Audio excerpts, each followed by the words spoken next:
Movie చాలా బాగుందండి. Suspense thriller చాలా రోజుల తర్వాత. సో తెలుగు ఆడియన్స్కి మంచి మూవీ, చాలా బాగుంది మూవీ.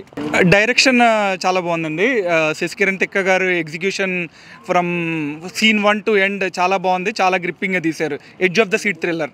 కాజల్ అగర్వాల్ సెకండ్ ఇన్నింగ్స్లో రోల్స్ కూడా చాలా చూజీగా చేసుకుంటున్నారు. మంచి ఫీమేల్ ఎంపవర్మెంట్ మూవీ. సో తను ఇలాంటి రోల్లో ఇదే ఫస్ట్ టైం చూడటం. She acted very well.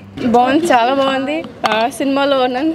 So it's చూడడానికి, అక్కడి నుంచి షూటింగ్ చూడడానికి, ఇక్కడ సినిమా థియేటర్లో చూడడానికి చాలా బాగుంది. మళ్ళీ చూడండి.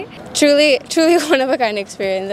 స్టోరీ లైన్ బాగుంది. చాలా రోజుల తర్వాత neat, clean and with family మంచి వాచ్ చేయొచ్చు. బాగుంది, చాలా బాగుంది. Must watchable. Thank you. Kajal Aggarwal ముందు సినిమాల కన్నా ఈ సినిమాలో చాలా బాగా యాక్ట్ చేసిండే. కాజల్ ఇందులో చాలా బాగుండే. సినిమా చాలా బాగుంది. సత్యభామ క్యారెక్టర్ బేస్డ్ మీద స్టోరీ తీశారు. చాలా స్ట్రాంగ్గా ఉంది. మళ్ళీ చూడొచ్చు. మూవీ చాలా బాగుంది. అక్కడ ఉన్న సత్యభామ కాజల్, ఇక్కడ ఉన్న సత్యభామ కావ్య. Movie super.